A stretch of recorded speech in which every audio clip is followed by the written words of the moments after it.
5 sekawan, berkelana. Bagian 10.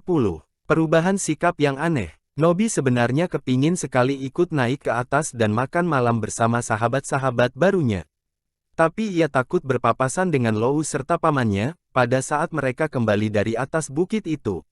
Kita kan bisa dengan mudah berjaga-jaga, dan memperingatkan jika mereka nampak atau terdengar, kata Dick, dan kau bisa bersembunyi di balik semak sampai mereka lewat. Kau boleh percaya deh, kami sendiri juga tak kepingin bertemu lagi dengan mereka. Kalau begitu aku ikut, kata Nobi. Akan kuajak Barker dan Growler, karena mereka sudah kepingin berjumpa lagi dengan Timmy. Mereka berlima berangkat mendaki bukit, diiringi kedua anjing piaraan Nobi.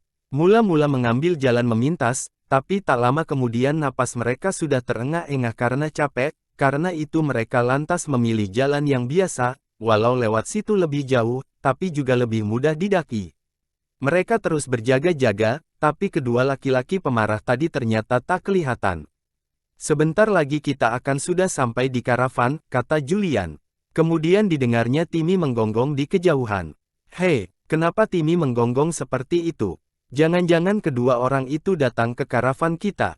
Untung Timmy kita suruh menjaga di situ, kata Dick.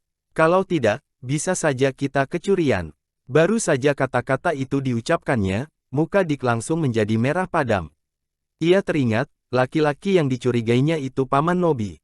Mungkin saja anak itu merasa tersinggung mendengarnya berbicara, seolah-olah menuduh Tiger dan melakukan pembongkaran. Tapi Nobi sama sekali tak merasa tersinggung. Kau tak perlu menyesali kata-katamu mengenai pamanku, katanya dengan suara yang masih tetap riang. Aku juga tahu, dia memang jahat. Lagi pula, dia bukan benar-benar pamanku. Ketika ayah dan ibuku meninggal dunia, aku diwarisi uang sedikit. Dan ternyata mereka meminta Tiger dan agar aku diasuhnya. Ia lantas mengambil uangku dan menyebut dirinya paman. Sejak itu aku harus ikut terus dengan dia. Kalau begitu, ia satu sirkus dengan ayah ibumu, tanya Julian. Memang, ayahku dulu juga pelawak, seperti Tiger dan, kata Nobi. Keluargaku sedari dulu selalu menjadi badut sirkus. Tapi tunggu saja sampai aku sudah cukup dewasa. Aku akan minggat. Aku akan menggabungkan diri dengan sirkus lain, di mana aku akan diperbolehkan mengurus kuda-kuda. Aku paling senang dengan kuda. Tapi petugas di sirkus kami jarang mengizinkan aku mendekati binatang-binatang itu. Kurasa ia cemburu, karena aku pandai mengurus kuda. Anak-anak memandang Nobi dengan kagum.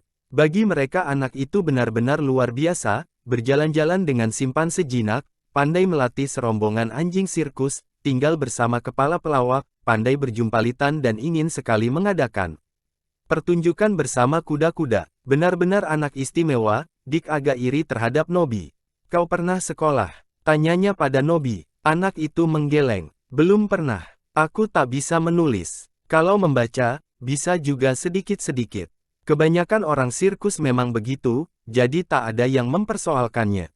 Tapi kalian pasti pintar sekali. Wah, kurasa bahkan Anne yang kecil ini saja sudah pintar membaca buku.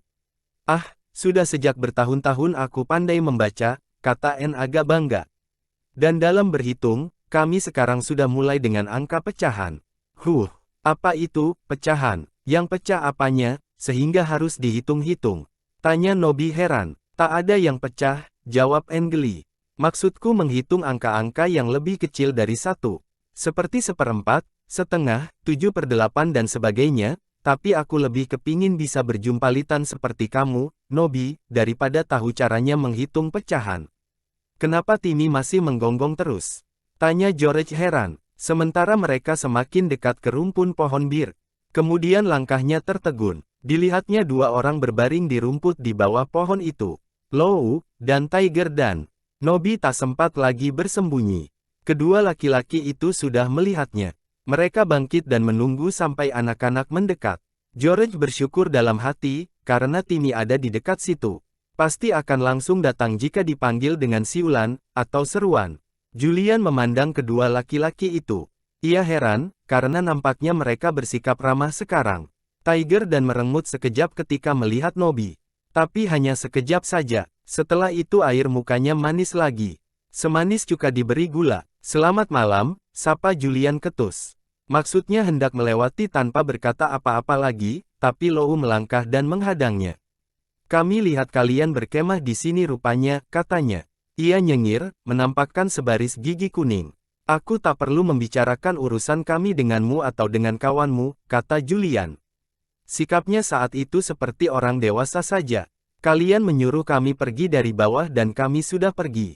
Apa yang kami lakukan sekarang, tak ada hubungannya dengan kalian. Nol ya, tentu saja ada. Balas Tiger Dan. Kedengaran jelas bahwa ia memaksakan diri bersikap sopan. Kami ke atas ini karena mencari tempat yang cocok untuk binatang-binatang kami. Dan kami tak ingin membahayakan kalian. Kami takkan mengalami bahaya, kata Julian meremehkan. Tempat di bukit-bukit ini cukup lapang untuk kalian bersama binatang-binatang sirkus, dan juga untuk kami. Kalian takkan bisa menakut-nakuti kami, jadi jangan mencoba-coba. Kami akan tinggal di sini selama kami mau, dan jika kami memerlukan bantuan, dekat sini ada petani beserta pembantu-pembantunya. Belum lagi anjing kami. Anjingmu kalian suruh menjaga di sini. Tanya Lou ketika terdengar Timmy menggonggong lagi. Anjing itu seharusnya dibunuh. Dia berbahaya. Dia hanya berbahaya bagi bandit-bandit dan orang jahat, kata George mencampuri percakapan. Sebaiknya kalian jauh-jauh saja dari karavan kami jika Timmy sedang menjaga. Kalau berani mendekat, bisa habis nanti digigitnya. Lou mulai marah. Bagaimana, kalian masih mau pergi atau tidak? Katanya keras. Sudah kami katakan tadi, kami memerlukan tempat ini. Kalian bisa berkemah lagi dekat danau, jika kalian mau. Ya, pindah saja ke sana, kata Tiger Dan pada anak-anak yang semakin merasa heran. Datang saja ke bawah. Kalian bisa mandi-mandi di danau setiap hari, dan Nobby bisa mengajak melihat-lihat sirkus. Kalian akan bisa berkenalan dengan semua binatang yang ada di sana. Sekarang giliran Nobby tercengang. Astaga, padahal tadi aku dipukul sampai biru, karena ingin berteman dengan anak-anak ini, katanya. Apa sebetulnya niat paman? Binatang-binatang sebelum ini, kan tak pernah dibawa ke atas bukit. Paman, tutup mulutmu, bentak Tiger Dan keras. Begitu keras sehingga anak-anak terlompat. Lou menyikut Tiger Dan seketika itu juga sikapnya kembali berubah. Pura-pura ramah. Kami tak ingin Nobby bersahabat dengan anak-anak kaya seperti kalian, katanya. Tapi jika kalian sendiri nampaknya ingin berteman dengan dia, silakan. Kami tak melarang. Kalian turun saja dan berkemah dekat danau, lalu Nobby bisa mengajak melihat-lihat perkemahan kami. Mau apa lagi? Masih ada alasan lain, kenapa kalian mengajukan usul ini? Kata Julian ketus. Sayang, rencana kami sudah pasti dan aku tak berniat membicarakannya dengan kalian. Yuk kita datangi saja Timmy, kata Dick. Ia menggonggong-gonggong karena mendengar suara kita. Sebentar lagi pasti dia akan menyerbu kemari. Nanti sukar kita menahannya, jangan sampai menyerang kedua orang ini. Keempat anak itu mulai berjalan lagi. Nobby masih ragu-ragu. Ia memandang pamannya, ia tidak tahu, sebaiknya ikut dengan anak-anak itu atau tidak. Lou menyikut Tiger Dan lagi.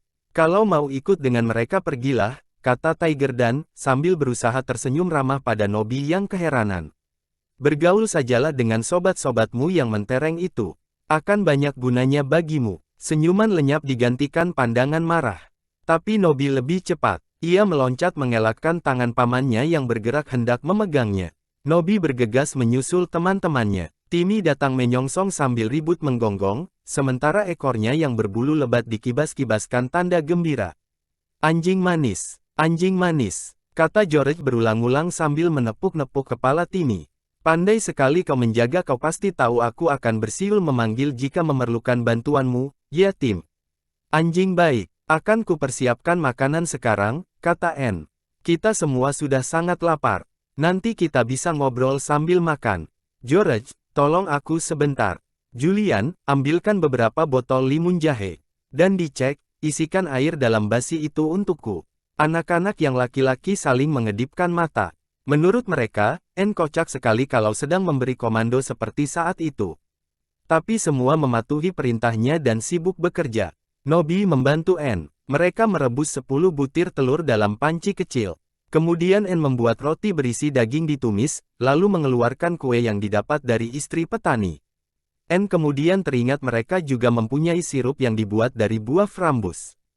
Sedap, Tak lama kemudian kelima remaja itu sudah duduk-duduk di atas serambi batu yang terasa masih hangat. Mereka memandang matahari terbenam di balik danau. Petang itu indah sekali. Danau berwarna biru pekat, sementara langit dihiasi awan bergumpal kemerah-merahan. Mereka memandang sambil makan dengan nikmat. Satu tangan memegang telur rebus yang sudah dikupas kulitnya, sedang tangan yang satu lagi berulang kali menyodorkan roti berlapis mentega ke mulut. Di depan mereka ada garam yang ditaruh dalam mangkuk, sebagai penyedap telur rebus. Entah kenapa, tapi rasanya hidangan pada saat piknik selalu lebih nikmat daripada yang kita makan di rumah sendiri, kata George. Misalnya saja kalau kita makan roti dengan mentega serta telur rebus di rumah, rasanya pasti tak seenak sekarang. Kalian semua mampu makan 2 telur rebus? Tanya Anne. Aku merebuskan 2 butir untuk tiap orang. Kecuali itu masih ada pula kue, serta roti lagi dan buah prem yang kita petik tadi pagi. Belum pernah aku makan seenak sekarang, kata Nobby, sambil mengambil telur rebusnya yang kedua. Dan belum pernah pula aku makan bersama teman-teman sebaik saat ini. Terima kasih, kata Anne. Sedang saudara-saudaranya, semua berseri-seri parasnya. Mungkin saja Nobby tidak begitu mengenal kebiasaan bersopan santun, tapi kata-katanya selalu menyenangkan untuk didengar. Untung saja pamanmu tidak memaksamu ikut dengan dia dan Lou, kata Dick. Aneh, pikiran bisa berubah-ubah seperti dia. Anak-anak lantas sibuk membicarakan soal itu. Julian merasa benar-benar bingung disebabkannya. Ia bahkan mulai berpikir-pikir, apakah tidak lebih baik jika mencari tempat perkemahan lain saja di balik bukit. Tapi dengan segera saudara-saudaranya memprotes. Julan, seru mereka serempak. Kita bukan penakut. Kita harus tetap di sini. Apa, pergi dari sini, untuk apa? Kita tidak mengganggu orang lain, tak peduli apa kata mereka tadi. Masa bodoh kata orang lain, aku tak mau memindahkan karavanku. Tentu saja George yang berkata begitu. Jangan, kalian jangan pergi dari sini, kata Nobby mencampuri. Jangan pedulikan Lou serta pamanku. Kalian takkan diapa-apakan oleh mereka. Mereka hanya mau mengganggu saja. Kalian di sini saja, nanti kuajak melihat-lihat perkemahan kami. Aku bukannya hendak menuruti perintah mereka, kata Julian. Cuma soalnya, aku kan yang bertanggung jawab atas kita semua, dan aku agak was-was melihat Lou dan Tiger dan, lalu, yah. Sudahlah, ini telur untukmu. Lupakan saja gagasan itu, kata Dick. Kita akan bertahan dalam lembah bukit ini, tak peduli apakah Dan dan Lou ingin agar kita pergi dari sini. Tambahan lagi, aku ingin sekali mengetahui sebabnya mereka begitu mendesak agar kita pergi. Rasanya benar-benar aneh. Matahari terbenam, diiringi pancaran sinar merah bercampur jingga. Air danau berkilauan, memantulkan warna seperti api. Dengan perasaan enggan, Nobby bangkit dari tempatnya duduk selama itu. Barker dan Growler yang selama itu bermain-main dengan Timmy, ikut berdiri. Aku harus pergi sekarang, kata Nobby. Masih ada pekerjaan menunggu di bawah. Bagaimana jika kalian turun ke bawah besok untuk melihat-lihat binatang kami? Kalian pasti akan senang pada Nyonya Tua, itu nama gajah kami. Dia manis sekali. Dan Pongo, si konyol itu pasti akan senang melihat kalian datang lagi. Tapi mungkin besok pamanmu sudah berubah pikiran lagi, dan kami tak diizinkannya masuk ke perkemahan, kata Dick. Yah, kalau begitu besok akan kuberikan isyarat pada kalian, kata Nobby. Aku akan ke tengah danau lalu melambai-lambaikan sapu tangan. Dengan begitu kalian akan tahu, bisa atau tidak kalian ke kemah kami. Yah, jadi sampai besok.